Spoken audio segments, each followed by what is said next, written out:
नमस्कार, news and competition के रगड़ चैनल में आपका स्वागत है। देखते हैं उत्तराखंड की 10 महत्वपूर्ण खबरें। पंचायतों को मिलेंगे नए कर लगाने का अधिकार। उत्तराखंड में जर्जर पुल पर हादसा हो तो अफसर जिम्मेदार। राजस्व पुलिस पर नियमित रिपोर्ट दें कोर्ट।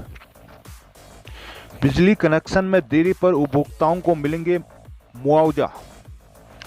मातृत्व उत्सव में छात्रों के जागर। शीतकालीन सत्र देहरादून में ही कराने की पैरवी। नंदा गौरा योजना के लिए आवेदन प्रक्रिया शुरू। पीएम दक्ष योजना में घर बैठे रोजगार का प्रशिक्षण। भौमिक 4 डॉक्टरों समेत 15 डेंगू की चपेट में आए। हाईकोर्ट शिफ्ट करने के समर्थन में व्यापार मंडल। 7 नवंबर से उत्तराखंड में होगी भारत जोड़ो यात्रा। कांग्रेस। उत्तराखंड के कीबी मैन बन गए हैं भवाली के बुजुर्ग सगत सिंह। पंचायत प्रतिनिधि बोले होटलों में दिया जा रहा है ग्रामीणों का पानी। हक के लिए हल्द्वानी से नैनीताल तक हल्ला बोल। रोडवेज कर्मियों का महंगाई भत्ता बढ़ा। विजय हजारे ट्रॉफी उत्तराखंड टीम में हल्द्वानी के 5 खिलाड़ी शामिल। पिथौरागढ़ की निकिता ने बॉक्सिंग में जीता स्वर्ण पदक। दक्षिण अफ्रीकी विश्वविद्यालय के साथ रिसर्च करेगा यूओयू उत्तराखंड ओपन यूनिवर्सिटी। हिंदी में एमबीबीएस कोर्स तैयार करने को कमेटी बनी देहरादून। दावा नल सर्दियों में ही धधकने लगे जंगल, वन विभाग बेखबर। कोरोना के इलाज को 3 एंटीवायरल अणु की खोज रुड़की आईआईटी। पिथौरागढ़ में ओलावृष्टि ने कृषि पर कहर बरपाया। प्रदेश की ग्राम पंचायतों को नए कर लगाने के वैधानिक अधिकार मिलने जा रहा है। इसके लिए पंचायती विभाग शहरी निकायों को तर्ज पर कर नियमावली बना रही है। नियमावली में पंचायतों के क्षेत्र में चलने वाली व्यवसायिक गतिविधियों में कर का प्रावधान किया जा रहा है। त्रिस्तरीय पंचायतों में सबसे निचली इकाई ग्राम पंचायतों को हालांकि यूपी के समय से कर वसूलने का अधिकार हासिल है, लेकिन विधिवत नियमावली न होने पर कर की दरें तय न होने से पंचायत इन प्रावधानों का इस्तेमाल नहीं कर पाती। उधर प्रदेश के ग्रामीण क्षेत्रों में लगातार व्यवसायिक गतिविधियां बढ़ी हैं, साथ ही पंचायतों में अपने अधिकारों को लेकर जागरूकता बढ़ी है। इस कारण प्रदेश सरकार ग्राम पंचायतों के लिए टैक्स नियमावली बना रही है, जिसमें टैक्स के दायरे में आने वाली गतिविधियों के साथ ही टैक्स की दरें तय हो सकती हैं। सूत्रों के अनुसार कमेटी मुख्य रूप से ग्रामीण क्षेत्रों से संचालित होने वाली होटल, रिजॉर्ट समेत अन्य पर्यटन इकाइयां के साथ ही शराब की दुकान, खनन से जुड़े कार्यों को टैक्स के दायरे में रख सकती हैं। इसके लिए सार्वजनिक संसाधनों के इस्तेमाल का आधार बनाया जा रहा है। पंचायतों को मजबूत बनाने के निर्देशक पंचायती राज की अध्यक्षता में गठित कमेटी इस प्रस्ताव पर कई दौर की बैठक कर चुकी है। कमेटी जल्द अपनी रिपोर्ट सरकार शासन को सौंप सकती है।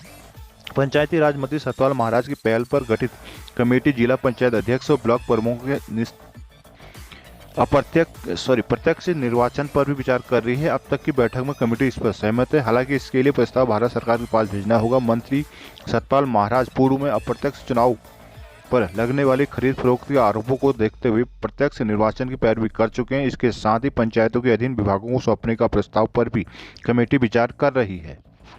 राज्य में जर्जर पुल की वजह से कोई दुर्घटना हुई तो इसके लिए लोक निर्माण विभाग के अधिशासी अभियंता जिम्मेदार होंगे। लोक निर्माण विभाग के प्रमुख सचिव ने विभाग के एचओडी को इस संदर्भ में निर्देश दिए हैं। इसके साथ ही राज्य में खतरे वाले पुलों को लेकर 3 सप्ताह के भीतर रिपोर्ट देने को कहा गया है। लोक निर्माण के प्रमुख सचिव आर के सुधांशु की ओर से प्रमुख अभियंताओं को भेजे के पत्र में कहा गया कि विभाग की ओर से पुलों का सेफ्टी ऑडिट कराया गया है। इसके साथ ही पूर्व में जिला प्रशासन के साथ समन्वय बैठक कर पुलों पर आवाजाही को लेकर निर्णय लेने के भी निर्देश दिए गए थे। ऐसे में खतरनाक पुलों पर दुर्घटना रोकने के जर्जर पुलों पर आवाजाही न कराई जाए। यदि किसी जर्जर पुल की वजह से दुर्घटना होती है तो उसके लिए संबंधित डिवीजन के अधिशासी अभियंता जिम्मेदार होंगे। राज्य में बड़ी संख्या में पुल जर्जर चल रहे हैं। सरकार ने पुलों के स्थान पर नए पुल बनाने के निर्देश दिए हैं, लेकिन बजट और कई अन्य वजहों से सभी पुलों को अभी तक बनाया जा सका। हाल में गुजरात में हुई पुल दुर्घटना के बाद अब सरकार ने प्रमुख अभियंता को निर्देश दिए हैं कि पुलों के संदर्भ में स्थानीय प्रशासन के साथ समन्वय से काम करें। जर्जर पुलों की 3 सप्ताह में रिपोर्ट मांगी गई है। हाईकोर्ट ने राज्य में राजस्व पुलिस व्यवस्था समाप्ति करने की प्रक्रिया की प्रगति रिपोर्ट हर 6 माह में पेश करने के लिए निर्देश दिए हैं। इस संबंध में दायर जनहित याचिका पर बुधवार को मुख्य न्यायाधीश न्यायमूर्ति विपिन सांघवी एवं न्यायमूर्ति आरसी कुलवे की खंडपीठ में सुनवाई के दौरान कोर्ट ने कहा कि प्रगति रिपोर्ट की जांच उच्च न्यायालय स्वयं करेगा। मामले की अगली सुनवाई के लिए कोर्ट ने 27 मार्च को तिथि नियत की है। राज्य सरकार की ओर से महाधिवक्ता एन बाबुलकर ने कोर्ट को बताया कि पूर्व के आदेश के अनुपालन में कैबिनेट ने राजस्व व्यवस्था को समाप्त करने के 17 अक्टूबर 2022 को निर्णय ले लिया है। सरकार चरणबद्ध तरीके से पूरे राज्य में राजस्व पुलिस व्यवस्था को समाप्त कर सिविल पुलिस व्यवस्था लागू करने जा रही है। 27 सितंबर 2022 को कोर्ट ने मुख्य सचिव से शपथ पत्र में यह बताने को कहा था कि 2018 में उच्च न्यायालय द्वारा दिए गए आदेश का क्या हुआ। नैनीताल में डेंगू मरीजों की संख्या लगातार बढ़ती जा रही है। बुधवार को जिले में 4 डॉक्टरों से 15 लोग डेंगू की चपेट में आए। सभी मरीजों को अलग अलग अस्पतालों में भर्ती कराया गया। एहतियात के तौर पर मरीजों को मच्छरदानी का प्रयोग करने की सलाह दी गई। जिले में हल्द्वानी के हाइडिल गेट, नवाबी रोड, गोरा पड़ाव, मोटा हल्दू, लालचुआ आदि क्षेत्रों में कई जगहों से डेंगू के मरीज के सामने आ रहे हैं। अब तक जिले में कुछ 147 मरीजों में डेंगू की पुष्टि हुई है, जबकि बुधवार को 23 संदिग्ध मरीज भी सामने आए। इसके अलावा 15 में डेंगू की पुष्टि हुई है, जिसमें 11 मरीज सुशीला तिवारी अस्पताल हल्द्वानी, 2 मरीज बीडी पांडे अस्पताल नैनीताल में भर्ती हैं। आम उपभोक्ताओं को बिजली के कनेक्शन अब 15 दिन के भीतर मिलने अनिवार्य रूप से देने होंगे। यदि कनेक्शन तय सीमा पर नहीं दिया गया तो यूपीसीएल को इसके बाद उपभोक्ताओं को प्रतिदिन के हिसाब से 5 रुपये मुआवजा देना होगा। विद्युत नियामक आयोग के कार्यकारी अध्यक्ष डीपी गरुला और सदस्य एमके जैन की ओर से बुधवार को विद्युत नियामक भवन में आयोजित पत्रकार वार्ता के दौरान यह जानकारी दी गई। उन्होंने बताया कि विद्युत नियामक आयोग की ओर से यूपीसीएल की कार्य निष्पादन के नियमों में बदलाव किया गया है। उन्होंने कहा कि 15 सालों के बाद नियमों में बदलाव कर उपभोक्ताओं को राहत देने के प्रयास किए गए हैं। कई नई सेवाओं को भी समय सीमा के भीतर लाया गया है, जबकि कई की अवधि को कम किया गया है। उन्होंने कहा कि समय की जरूरत और उपभोक्ताओं को सेवा समय पर सुनिश्चित करने के लिए बदलाव किया गया है। बिजली कनेक्शन धारक का नाम बदलने के लिए 2 माह का समय तय किया गया है। इस अवधि में नए ना करने पर यूपीसीएल को उपभोक्ता को 100 रुपये प्रतिदिन के हिसाब से मुआवजा करना होगा। टीवी फ्रिज फूकने पर मुआवजा भी बढ़ाया गया है। अन्य इलेक्ट्रॉनिक उपकरण फूकने पर भी मुआवजा बढ़ाया गया है। 13 इंच से अधिक के कलर टीवी, पूरी तरह automatic washing machine, computer, air condition, dish washer और 200 लीटर से अधिक का फ्रिज फूकने में अब मुआवजा 5,000 रुपये कर दिया गया। यह पहले अधिकतम 500 रुपये था। इस श्रेणी के छोटे या कम क्षमता के उपकरणों में कम से कम 1,000 रुपये का मुआवजा तय किया गया। अब अन्य उपकरण फूकने उपभोक्ताओं को 1,000 से 5,000 तक मुआवजा मिलेगा। फ्यूज उड़ने पर राज्य के शहरी क्षेत्रों में 4 घंटे, ग्रामीण क्षेत्रों में 8 घंटे और ऐसे पर्वतीय क्षेत्र जो सड़क से नहीं जुड़े वहां 12 घंटे के भीतर बिजली आपूर्ति सुचारू करनी होगी। ऐसा नहीं करने पर उपभोक्ताओं को मुआवजा देना होगा।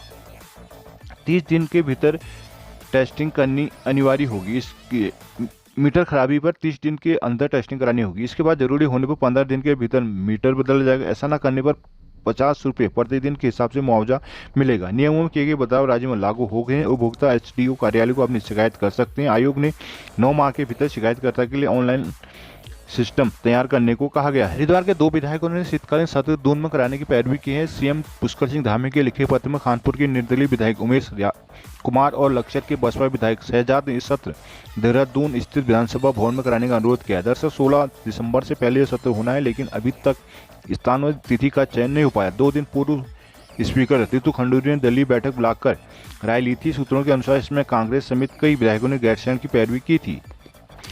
महिला बाल विकास विभाग ने नंदा गौरी योजना के लिए आवेदन प्रक्रिया शुरू कर दी है। योजना के तहत वित्तीय वर्ष 2022-23 के लिए 30 नवंबर तक आवेदन पत्र स्वीकार किए जाएंगे। विभागीय मंत्री रेखा आर्या ने बताया कि योजना के तहत बालिका के जन्म होने पर 11,000 की सहायता माता के खाते में ई-पेमेंट के माध्यम से की जाती है। इसके लिए जन्म के 6 माह के अंदर आवेदन करना अनिवार्य होता है, जबकि 12वीं पास करने पर 51,000 की सहायता प्रदान की जाती है। इसके लिए 12वीं पास की अंक तालिका और अविवाहित होने का शपथ पत्र प्रस्तुत करना होता है। इस साल 12वीं पास कराने वाली छात्राओं योजना का आवेदन पत्र विभाग की आधिकारिक वेबसाइट https://bwecd.uk.gov.in के जरिए या क्षेत्र के बाल विकास परियोजना कार्यालय से प्रत्येक कार्य दिवस में 5:30 बजे तक प्राप्त किए जा सकते हैं।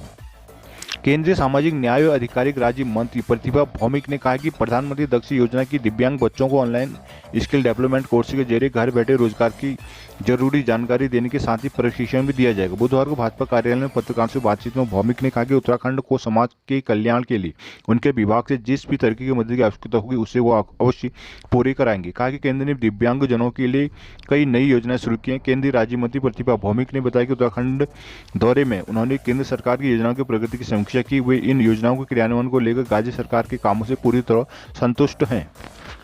प्रांतीय उद्योग व्यापार मंडल ने हाईकोर्ट को गोलाबार शिफ्टिंग किए जाने का समर्थन किया। उनका कहना है कि ऐसा करना राज्य सरकार के सराहनीय कदम होगा। पदाधिकारियों ने कहा कि भौगोलिक दृष्टि से नैनीताल की स्थिति चिंताजनक है। पूर्व में भी कई भौगोलिक भूगर्भ वैज्ञानिक अत्यधिक दबाव को नैनीताल के लिए खतरा बता चुके हैं, जबकि सुविधा की दृष्टि से पिथौरागढ़, देहरादून आदि लोगों को हल्द्वानी आने जाने में सुविधा होगी। सभी तबके के लिए लोगों के दृष्टिकोण से उच्च उत्तराखंड उच्च न्यायालय हल्द्वानी में होना लाभकारी सिद्ध होगा। समर्थन करने वालों में महानगर अध्यक्ष राजीव अग्रवाल, प्रदेश संगठन प्रभारी वीरेंद्र गुप्ता, केंद्रीय संयोजक धर्म प्रकाश यादव, धर्मू बोस, तारा अधिकारी, मुकेश खंडेलवाल, गोविंद मंगल, कमलजीत गुजराल आदि थे।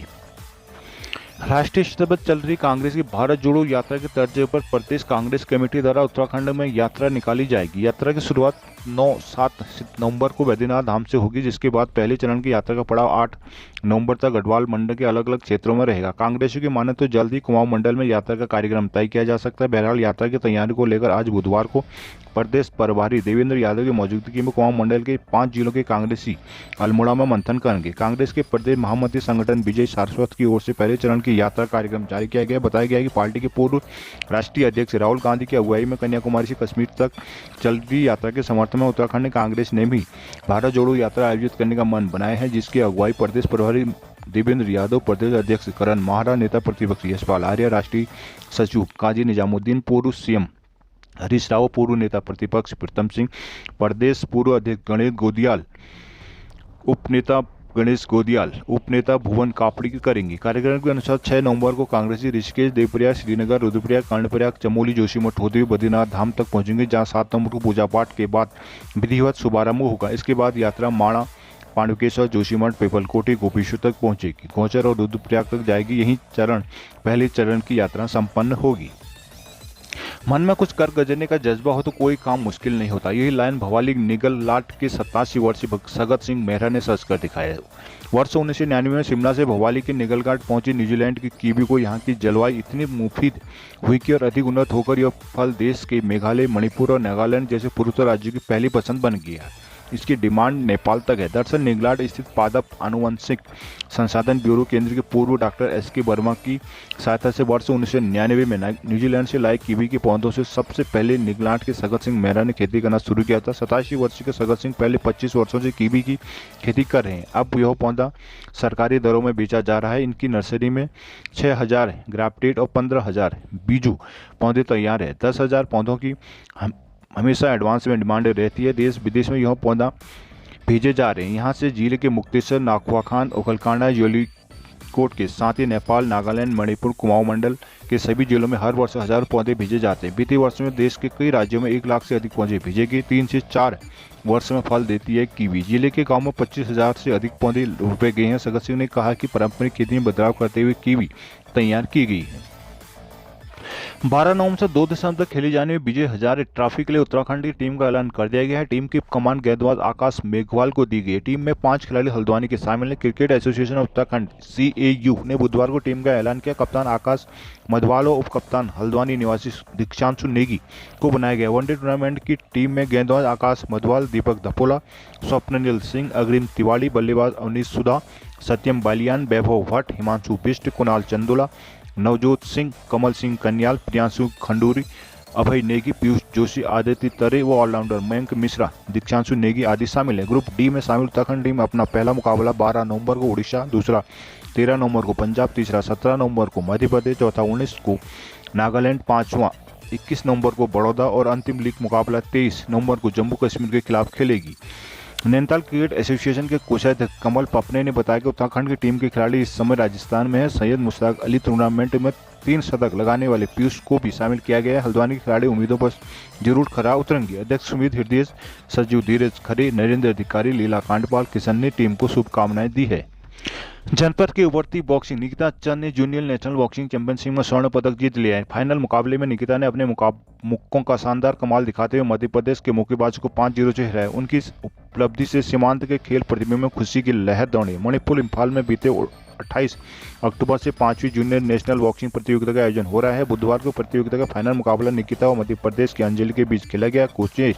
कोच विजेंद्र मल ने बताया कि शुरुआत से निकिता दूसरी मुक्केबाज भाभी नजर आई और एक तरफा शानदार खेल दिखाते हुए 5-0 से हारा है। निकिता का पहला मुकाबला 28 अक्टूबर को हरियाणा के मुक्केबाज के साथ हुआ, जिसमें निकिता 3-2 से विजयी रही। उत्तराखंड मुक्त विश्वविद्यालय (UOU) के centre for internal quality experience सिका की ओर से बुधवार को एक व्याख्यान आयोजित किया गया, जिसमें दक्षिण अफ्रीका के क्वाजुलू नटाल विश्वविद्यालय के प्रोफेसर अनीश कुमार महाराज ने प्रतिभागियों को कोचिंग, लर्निंग, अनुसंधान, नवाचार के बारे में बताया। Professor Anish Kumar KwaZulu Natal विश्वविद्यालय में गणित और कंप्यूटर साइंस विभाग में प्राध्यापक हैं। प्रोफेसर अनीश ने कहा कि उनका विश्वविद्यालय अनुसंधान के क्षेत्र में अग्रणी है। वर्तमान समय डेटा और मशीन लर्निंग IoT का है। वर्तमान में मशीन लर्निंग के क्षेत्र में कई काम हो रहे हैं। क्वाजुलू नटाल विश्वविद्यालय UOU के साथ मिलकर मशीन लर्निंग और IoT के क्षेत्र संयुक्त अनुसंधान करेगा। इसके तहत UOU के प्राध्यापक दक्षिण अफ्रीका जाकर शोध कर सकेंगे। भविष्य में दोनों विश्वविद्यालय MOU के माध्यम से विभिन्न शोध के साथ पोस्ट डॉक्टरेट आदि का भी लाभ ले सकेंगे। UOU के शिका के निर्देशक प्रोफेसर RC मिश्र ने क्वालिटी ऑफ हायर एजुकेशन पर विस्तार से चर्चा की। कार्यक्रम का संचालन डॉक्टर आशुतोष भट्ट ने किया। यहाँ registrar doctor Rakshi Pant, doctor Girija Pande, professor BD Pant, professor Sumit Kumar, doctor Gagan Singh, doctor Balam Dafodi, doctor Arvind Bhatt, professor Renu Prakash मौजूद थे।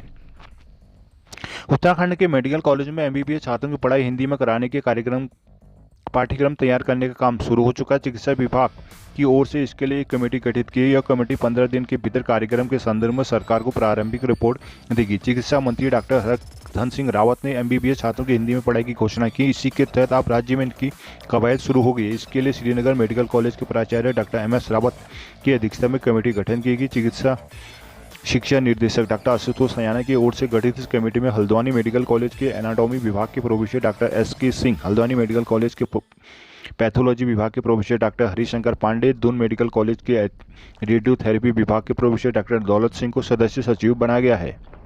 पिथौरागढ़ जिले के कई हिस्सों में भारी ओलावृष्टि हुई है, जिससे सब्जी फलों को व्यापक नुकसान पहुंचा। नैनी पातल से मुनस्यारी तक खेत ओलों से ढक गए। भारी ओलावृष्टि से 15,000 से अधिक किसानों को नुकसान पहुंचा है। सीमांत में मंगलवार देर रात ओलों ने फल सब्जी उत्पादकों को खासा नुकसान पहुंचा। जिले में 2240 हेक्टेयर भूमि में 1165 मीट्रिक टन फल उत्पादन होता है। इस समय 1604 हेक्टेयर में नींबू प्रजाति के फल लगे हुए थे। माल्टा, नींबू, अमरूद, संतरा, पपीते के फलों को काफी नुकसान पहुंचा है। पेड़ों में कई जगह 10% भी फसल नहीं बची है। 1410 हेक्टेयर में सब्जी का उत्पादन होता है। जिले के कई हिस्सों में राई, मेथी, पालक, चमसूर, मूली के साथ अन्य मौसमी फलों को भी नुकसान पहुंचने से किसान परेशान है। उन्होंने सरकार से मुआवजा देने की मांग की है। उधर पिथौरागढ़ धारचूला सड़क ओलों से पड़ गई है, जिसकी 1 घंटे से अधिक समय के बाद यातायात ठप रहा।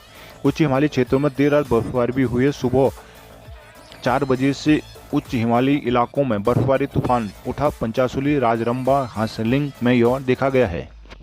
IIT रुड़की के वैज्ञानिकों ने 3 ऐसे एंटीवायरल अणु खोजने का दावा किया जिनका इस्तेमाल कोविड-19 के उपचार में किया जा सकता है। इनका प्रकाशन वायरोलॉजिकल पत्रिका में प्रकाशित किया गया। अधिकारियों के अनुसार यह अध्ययन कोविड के नए स्वरूपों, भविष्य में आने वाली महामारियों से निपटने की तैयारी के लिहाज से महत्वपूर्ण है। अधिकारियों ने बताया कि कोविड-19 महामारी ने SARS-CoV-2 वायरल प्रोटीन की संरचना, प्रकृति समझने तथा इसके इलाज के लिए टीकों के विकास के लिहाज से दुनिया भर में कंप्यूटेशनल और प्रायोगिक अध्ययनों को बढ़ावा दिया है। IIT रुड़की के निदेशक KK पंत ने कहा कि शोध न केवल कोरोना से निपटने के लिए बल्कि किसी नए स्वरूप और भावी महामारी के संदर्भ में तैयारी के लिए भी अहम है। दल ने nucleotide binding pocket NBP viral protein के एक विशेष भाग पर सक्रिय रहने वाले अणुओं की खोज पर ध्यान केंद्रित किया है। कुमाऊं में तराई वन विभाग के आम पोखरा फॉरेस्ट रेंज की आम पोखरा बनबीट के जंगल में आग लग गई घटना सामने आई है।